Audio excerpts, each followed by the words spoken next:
दाख्लै बावै जि गाव पन्चायतनि बिसायख'थि जालांबाय बेनि गासैबो डकुमेन्ट्सफ्रा प्रिजाइडिं अफिसार्स डायरी इनक्लुडिं बेखौ बिथांमोना मा खालामदों असमिया रावजों साफायजोबदों बिटिआरनि बाहेरायाव माने असमियाल' मोननांगौ होननाय बाथ्रा गैया आगोलनि जे मोनसे मोजां थासारि बेखौ लाबोफिन सरकारा आरो माबा मोनसे इसेबां गिदिर डिसिसन लानायनि सिगाङाव मानो हारसिङै खामानि मावदों मानो साननानै मावदों दिनै जोङो बेखायनो बेखौ भेहेमेन्टलि अपोज खालामदों बे समाव नैबे प्रेस मिटआव आंजों दंफायो उदालगुरि जिल्ला बर' थुनलाइ आफादनि मानजाथाव बोसोनगिरि मुस्रि मानिक बसुमतारी आरो लोगोसे उदालगुरि जिल्ला बर' थुनलाइ आफादनि मानिजाथाव आफादगिरि मुस्रि सुबुंसा मुसाहारि बिथां आरो लोगोसे मानिजाथाव खौरांगिरि नोंथांमोन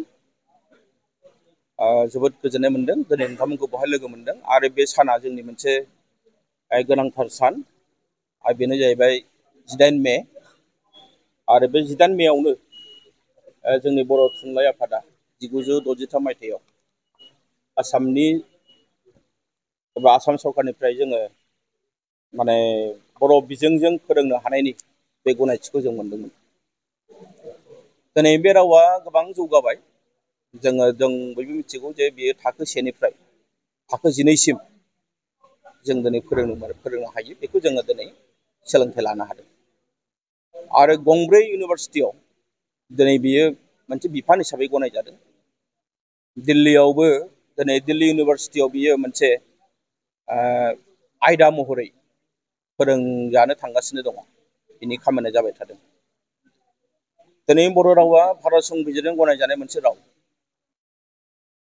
आरो बेजों लोगोसेनो भारत संबिजिरजों गनायजानाय मोनसे राव हिसाबै बे बर' रावाबो दिनै भारतनिनो मोनसे राव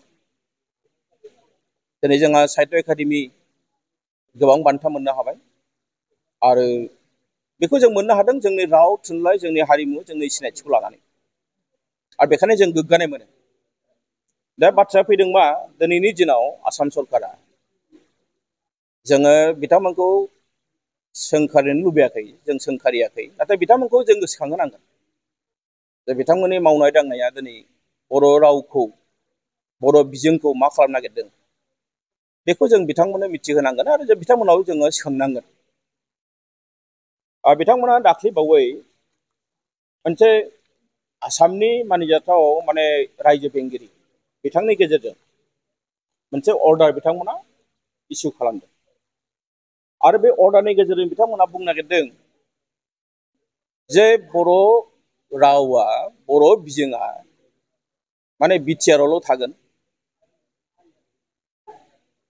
अब्ला जोंनाव सोंनाय फैदों दायो जे बर' राव बिजोङा जुदि बिटिआरआवल' थायोब्ला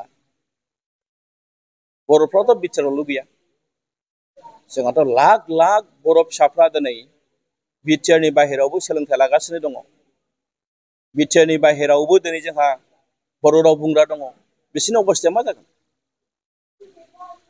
हाजार हाजार दिनै जोंनि बर' फरायसाफ्रा सोलोंथाइ लागासिनो दङ बिसोरनि अबस्थाया मा जागोन आरो बेखौ नुनानैनो जों दिनै गिनाय मोनदों जे आसाम सरकारनि जि पलिसि बे लेंगुवेज पलिसिया जोंनि थाखाय गिनो गोनां आरो बिथांमोना बेखौ जोंनाव सोङालासिनो हारसिं लादों बेखौ जों दिनै बुंनो लुबैदों दिनै बिथांमोना माखासे अर्डार बिथांमोना इसु खालामदों जाय अर्डारनि गेजेरजों जों बेखौ दिनै गिनाय मोनदों बिसोर मा खालामनो नागिरदों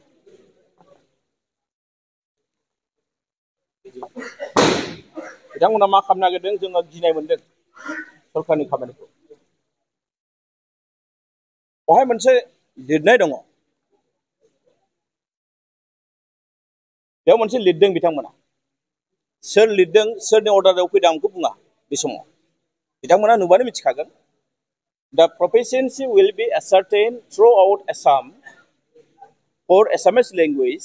However, in BTR and Bodo-dominated area, faculty may be chosen by the individual college if the proficiency is confirmed for Bodo language instead of Assamese, as the same is also an associate language of the state. For Borak Valley, the proficiency will be tested in Bengali language, also as Bengali is the predominant language in the Barak Valley. Last time, one sentence बिथांमोना बाहायबावदों खोब इन्टारेस्टिंलि However, Assamese will be tested throughout the state. माने बिथांमोना बुंनो नागिरदों जे BTR आव बर' बाहायजागोन, Barack भेलियाव Bengali बाहायजागोन, नाथाय आरो लास्टआव बुंबावदों नङा, नाथाय गासैयावबो एसामिसआनो बाहायजागोन। दाख्लैबावै जि गाव पन्सायतनि बिसायख'थि जालांबाय, बेनि गासैबो डकुमेन्टसफ्रा प्रिजाइडिं अफिसार्स डायरी इनक्लुडिं बेखौ बिथांमोना मा खालामदों, असमिया रावजों साफायजोबदों। जायनि थाखाय जोंनि बर' बिजोंजों फरायनाय गथ'फ्रा बिराद जाल्लायाव गोलैदों, इंराजि बिजोंजों फरायनानै जायफ्रानोखि साख्रि मावदों बिराद जाल्लायाव गोलैदों, आरो बिथांमोनखौ मिनिदों जे नोङो आसामाव असमिया रोङाब्लालाय मा खामानि मावनो। बे जोंनि थाखाय जोबोद साननो गोनां। दिनैनि दिनाव जुदि जोङो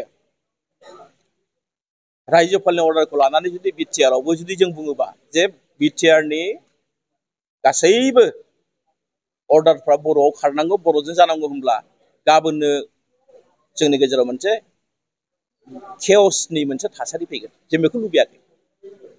जों लुबैदों आगोलाव जेरैमोन बिदिनो थाफिनथों। जोङो असमियाबो सोलोंगोन, जों बर'आ बर' सोलोंगोन।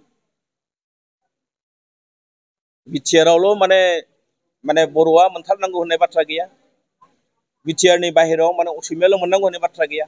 आगोलनि जे मोनसे मोजां थासारि बेखौ लाबोफिन सरकारा। आरो माबा मोनसे इसेबां गिदिर डिसिसन लानायनि सिगाङाव मानो हारसिङै खामानि मावदों, मानो साननानै मावदों।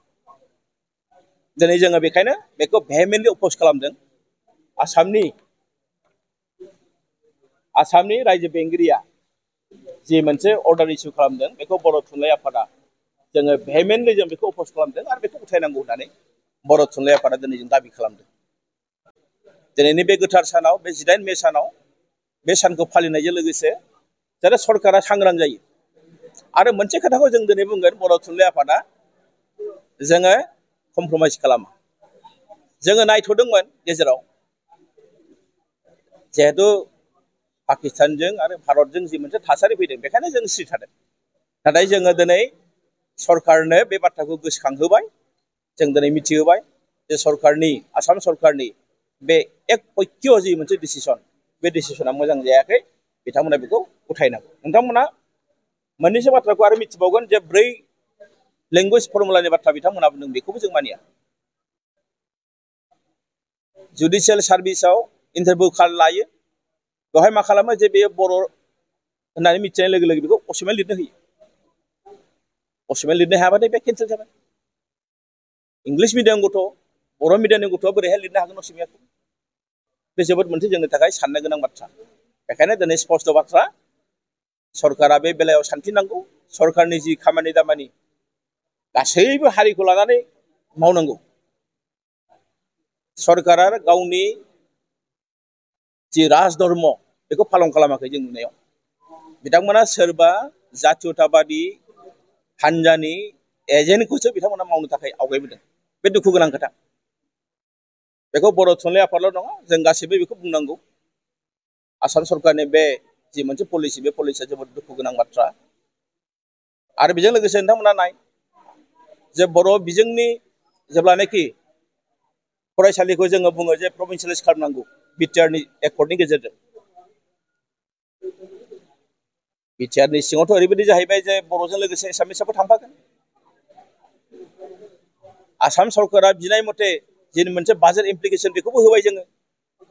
जेब्लानाखि बाजेट एप्लिकेसनखौ नुबाय जे more than 200 crore आसामनि सोलोंथाइ मन्थ्रिया बागदावखांबाय, इसे बुरजा फैसा बोरै होनो। व्हेरेस बे मेटारखौ इडुकेसन मिनिस्टारा जों मिथिनायाव CM-नो खोन्थायाखै। दाथ' बाजेटआबो जोबलांबाय, आसाम एसेम्ब्लियाव बाजेटआ जलांबाय, BTCL-आवबो बाजेटआ जलांबाय। ओजों मानसिफ्रा आसा खालामनानै दङ जे फरायसालिखौ लागोन होननानै। खिन्थु आसाम सरकारनि जि मटिभ, बे मटिभा 6.3 मावनायाव गैया। जों बेखौ नुनो मोनदों। बेखायनो खावलायगोन बे बेलायाव जे बर' थुनलाइ आफादनिफ्राय जों दिनै स्पष्ट भाबै सरकारखौ बुंदों जे बिथांमोननि जि माखासे नीति, बिथांमोना जि पलिसि लादों, बे पलिसिखौ बिथांमोना उइड्र खालामनांगौ। नङाबा जोंनि गेजेराव गोरोन्थि साननाय फैगोन। बिटिआरनि बाहेराव माने बर'आ गैया होननाय बायदि बिथांमोना खालामनो नागिरदों। माने बर'फ्रा बिटिसिनि सिङावल' दङ, बिटिआरनि सिङावल' दङ, बर'फ्रा बिनि बाहेरायाव गैया। बे जोबोद दुखु गोनां। बयनिसिमबो साबायखर बावदों आरो दिनैनि बे गोथार 18 मे, बे 18 मेनि नोंथांमोन बयनोबो साबायखर बावहरनानै जोंनि बे प्रेस मिटखौ बेयावनो फोजोबबाय। गोजोन्थों।